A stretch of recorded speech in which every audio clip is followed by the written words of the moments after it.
네, 이 시간 함께 보실 말씀은 창세기 4장 16절에서 17절까지의 말씀, 그리고 12장 7절에서 8절까지의 말씀 이어서 같이 보도록 하겠습니다. 먼저 4장 16절, 17절 말씀입니다. 함께 합독하도록 하겠습니다. 시작.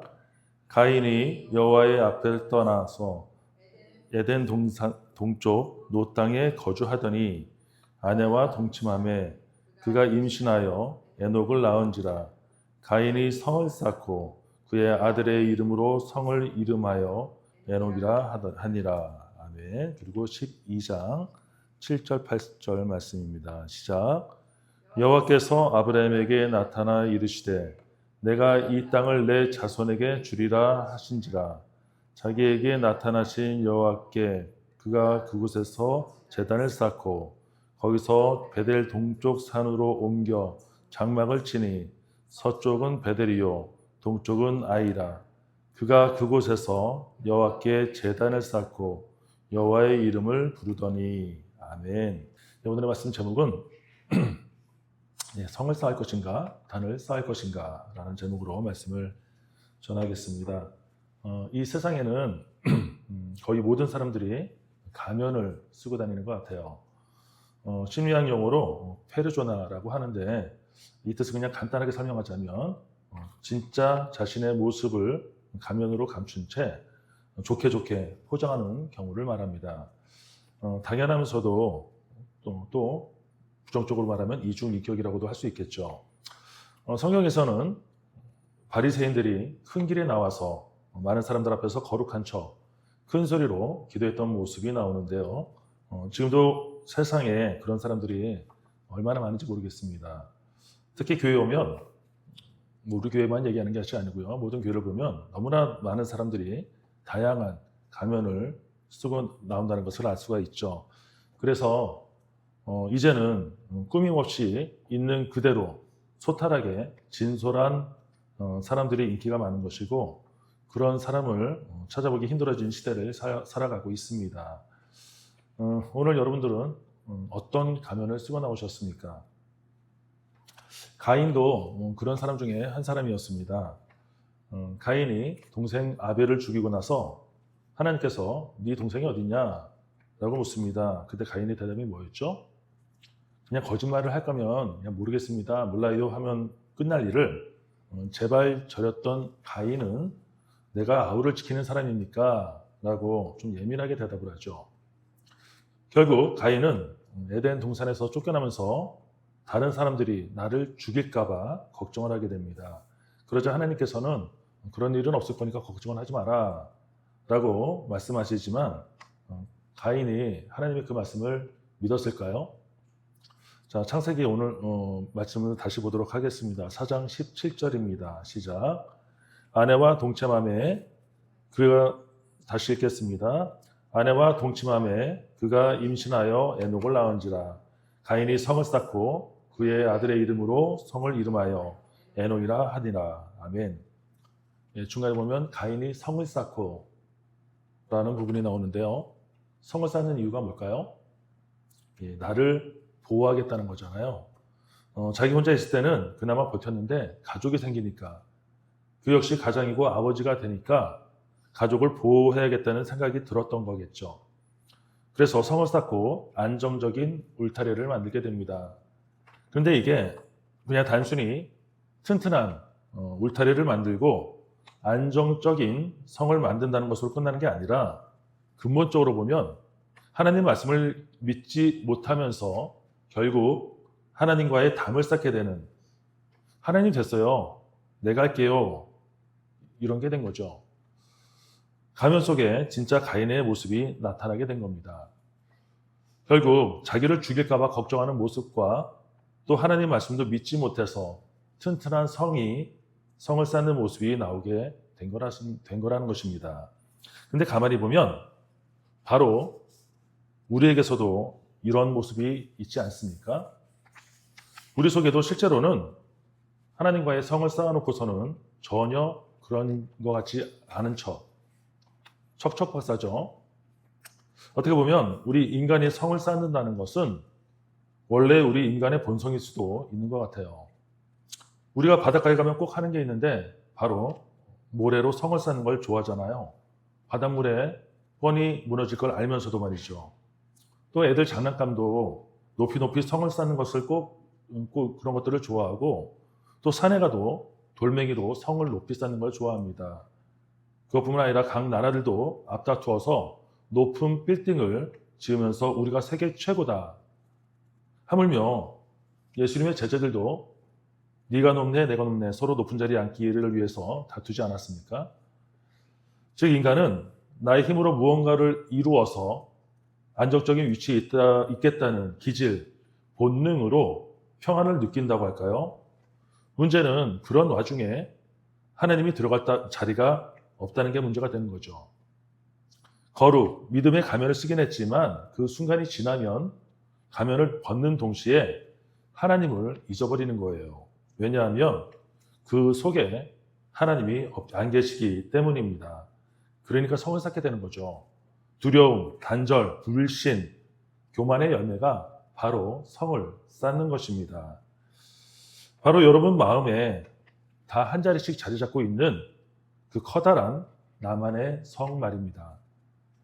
그 교만의 성, 불신의 성, 이기적인 성을 모두 다 깨끗하게 허물어 버리시기를 축원합니다.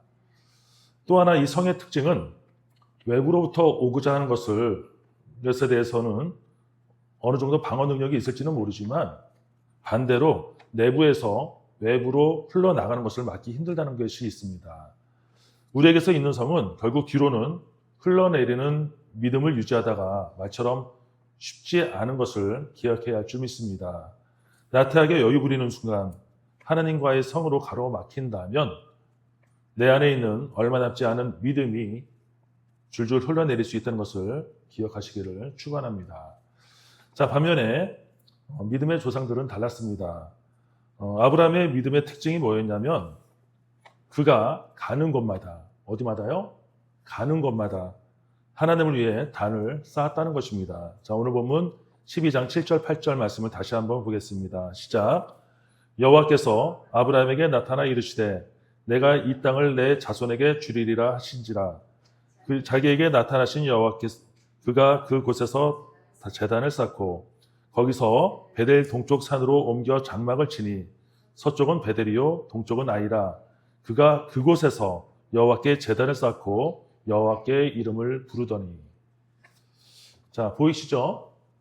그가 그곳에서 제단을 쌓고 또 거기서 동쪽으로 옮겼는데 또 그곳에서도 제단을 쌓고 가는 곳마다, 즉 자신이 서 있는 곳마다 제단을 쌓았다는 것입니다. 그럼 도대체 단이 뭐길래 왜 가는 곳마다 단을 쌓는 것인가? 단을 쌓는 현대적 의미는 바로 예배를 뜻합니다. 그러니까 가는 곳마다 예배를 드리기 위한 장소가 필요했다는 것이죠.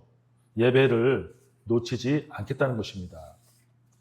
그렇게 절실하게 예배를 드리기 위해서 단을 쌓았을 때 그 모습은, 분위기는 어땠을까요? 우리처럼 여유 있게 이런 느슨한 예배였을까요? 최소한 그러지는 않았을 것 같아요. 아주 진실한 모습으로 모든 정성을 다 드리는 예배가 아니었을까. 정말 하나님께서 임재하실 수 있도록 모든 신경을 곤두선 채 진실되고 최선을 다해 드리는 예배가 아니었을까 하는 것입니다. 이번 주에 뉴스 중에 나온 게 50도가 넘는 폭염에 이스라엘 성지 순례하다가 1000명이 넘는 사람들이 죽었대요. 이게 처음도 아니죠. 1990년도에도 압사 사고로 1500명이 죽을 정도로 매번 자주 일어나는, 이제는 놀랍지도 않은 사건, 사고입니다. 저는 이 기사를 볼 때마다 참 한심하고 불쌍하다는 생각과 함께 반대로 정말 대단하다. 우리 기독교는 뭐 하고 있나? 우리가 이거 제대로 믿는 건가? 할 정도로 이런 열심이 참 부럽고 존경스럽기까지도 합니다. 예전에 한번 말씀드렸을 거예요. 제가 아프리카 케냐에 갔더니 어느 그 가게에 갔는데 한쪽 방에서는 한 사람이 계속 엎드려서 절을 하고 있고요. 또 주문받는 사장님 테이블 한쪽에 걔네들 성경책이죠. 쿠라니 책이 얼마나 많이 받는지 그 옆이 넘기는 데가 한 4분의 1 정도 이렇게 깊이 파인 것 같아요. 달아서. 아마 아브라함이 제단을 쌓고 드렸던 예배도 이처럼, 아니 이보다 더하면 더했지 덜하지는 않지 않았겠었는가. 정말 죽기 살기로 예배를 드렸을 것이라는 겁니다. 그리고 지금 보고 계신 본문 중에서 주의해서 볼 것이, 단을 쌓는데 그 앞에 꼭 붙는 공통점이 있습니다. 바로 여호와께. 따라서 해볼까요? 여호와께. 나를 위해 단을 쌓는 것이 아니라 먼저 하나님을 위함이요, 그 다음에 우리의 은혜의 자리가 되게 하는 단을 쌓아야 할 줄 믿습니다. 그만큼 하나님께서 좋아하시는 것이 이 단이라는 것이죠. 왜냐하면 그 단 위에서는 예배가 나타나기 때문입니다. 이 말씀 말고도 성경에서는 너무나 많은 곳에 단이 나와요. 그 성경의 수많은 인물들 중에 하나같이 성공한 사람들의 공통점이 제단을 쌓았다는 것이에요. 여호와를 위한, 여호와를 향한, 여호와께. 자, 우리 역대상 21장 26절을 같이 보도록 하겠습니다. 시작. 다윗이 거기서 여호와를 위하여 제단을 쌓고 번제와 화목제를 드려 여호와께 아뢰었더니 여호와께서 하늘에서부터 번제단 위에 불을 내려 응답하시고. 아멘. 복에 대해서 둘째라면 서러울 다윗도 이 제단을 여호와를 위해서, 여호와를 위하여 쌓았다고 밝히고 있습니다. 그리고 그 위에 더해서 번제와 화목제로 드렸다. 자, 그러자 하늘에서 뭐가 내려왔다고요? 불이 어디 위에 내렸습니까? 번제단 위에. 비행기가 활주로에 착륙할 수밖에 없는 것처럼 하나님의 불도 다른 데 아무 데나 떨어지는 게 아니라 반드시 번제단 위에 떨어진다는 것입니다.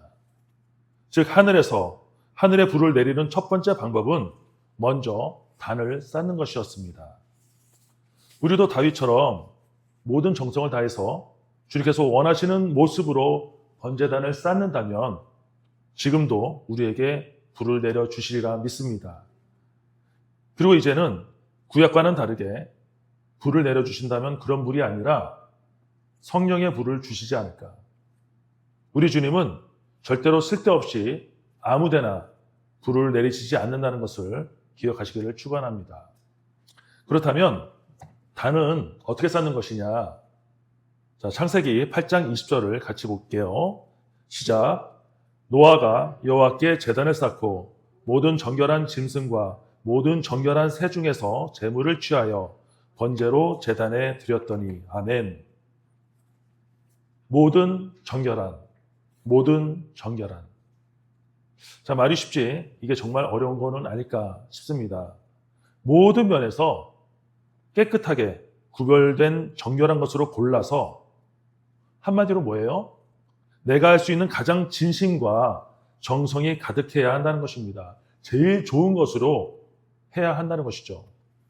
문제는 이 정성이라는 기준이 사람마다 다르다는 거예요.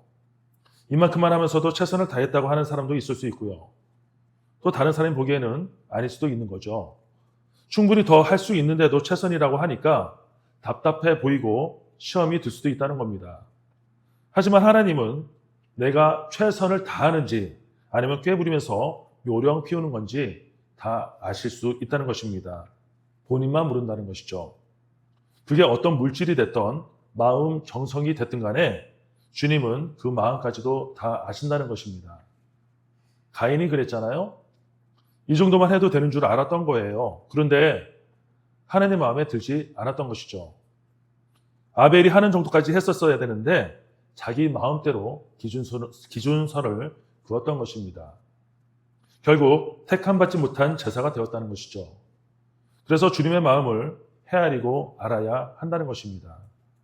내 마음대로 내 기준에서 끝나지 않으려면 말씀을 통해 기준을 제대로 잡아야 할 줄 믿습니다.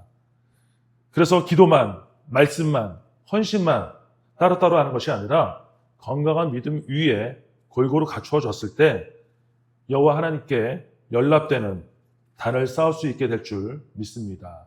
말씀을 정리하겠습니다.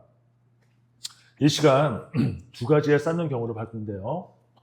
그런데 둘 다 똑같이 쌓았는데 너무나 다른 원인에서 시작했고 또 너무 다른 결과가 나왔다는 것이죠. 누구는 똑똑해 보이지만 결국 어리석게 나를 위해 쌓았던 것이 되는 거고, 또 다른 사람은 좀 덜 똑똑해 보이지만 결국 세상 지혜롭게 쌓는 일이 되었다는 것입니다. 다시 정리하자면 성은 나를 위해 쌓는 것이지만 결국 남을 위하는 것이 되는 것이고, 단은 하나님을 위한 것이지만 결국 나를 위한 것이 된다는 것입니다. 그렇다면 여러분 가슴 속에는 무엇으로 세워져 있습니까? 여러분 속에 세워진 것들이 하나님을 가로막는 장애물이 되는 건지, 아니면 하나님께서 기쁜 마음으로 초대받아 오실 수 있는 은혜로 세워질 것인가? 만약 우리에게 하나님을 가로막는 성이 쌓여져 있다면 그 성이 왜 만들어질 수밖에 없었는지 알아야 해결을 할 수 있는 거잖아요. 말로는 주 예수여 오시옵소서 하면서 정작 주님이 우리에게 올 수 있는 길을 준비하지도 않고 내가 차단해버리지는 않았는가 하는 것입니다. 결국 나는 어둠을 더 좋아하는 두려움, 단절, 불신, 교만으로 살아가는 가짜가 아니었는지를 분명히 할 필요가 있다는 것입니다. 만약 주님과의 관계를 가로막고 있는 성이 쌓여져 있다면 순종과 믿음으로 허물어야 할 것이고요. 정말 부끄럽고 알거지가 되는 기분으로 힘들겠지만 그 성을 허물어야만이 주님께서 우리의 마음속에 들어오실 수 있다는 것을 믿으시기 바랍니다. 자, 마지막으로 말씀 구절 하나만 더 보겠습니다. 시편 126편 6절 말씀입니다. 시작. 울며 씨를 뿌리러 나가는 자는 반드시 기쁨으로 그 곡식단을 가지고 돌아오리로다. 아멘. 지금 당장은 힘들 거예요. 어떻게 해야 지금 나의 상황을 빠져나갈 수 있을까? 제발 다른 방법이 없을까? 정말 울고 싶을 정도로 매일매일 이러면서 살아가지 않으십니까? 하지만 지금 열심히 씨를 뿌리러 나가야 한다고 말씀합니다. 그럼 반드시 기쁨의 시간이 올 줄 믿습니다. 어느 것과 비교할 수 없는 천국으로의 선택의 기쁨을 기대하지 않으시겠습니까? 이 자리에 계신 한 분 한 분은 모두가 지금은 수고의 땀으로 살고 있지만 결국 천국의 기쁨을 누리며 기뻐할 수 있는 그 날을 누리시기를 주님의 이름으로 축원합니다. 기도하겠습니다.